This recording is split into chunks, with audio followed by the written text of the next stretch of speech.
ভার্সিটির মধ্যে অনেক পাট পাটছে। হ্যাঁ, আচ্ছা আমি বুঝছি না ভার্সিটিতে কার দমে তোরা এত লাফাস? এই যে তোরা এখন ভার্সিটি থেকে ধরে নিয়ে আসলাম, তোরা এখন কোন ভাই বাঁচাবে? ডাক।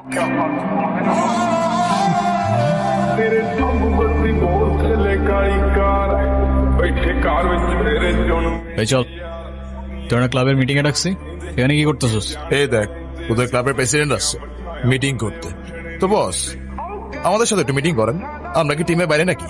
এই তুষার, আমি এখানে তোর সাথে ঝামেলা করতে আসিনি। আর তোর আমার সাথে প্রবলেম থাকলে আমার সাথে সর্ট আউট করবি, আমার ছোট ভাইদের বদার করিস না। এই চল, তুই ওদের সাথে ঝামেলা করতে আসিস কেন? তুই কি রাস্তার বলা পাঞ্জাব তার সাথে মারামারি করবি? ভাই আমি কেমনি এমনি ঝগড়া করতে গেছি? কেন ওরা তোর ঘাড়ে উঠা বসছিল? ভাই অনুতির গায়ে হাত দিয়েছে ওরা। ভাই ভাই বাদ দাও না ভাই, চলো ভাই। তুই যা। ভাই চলো না ভাই। তোরে যাইতে বলছি আমি।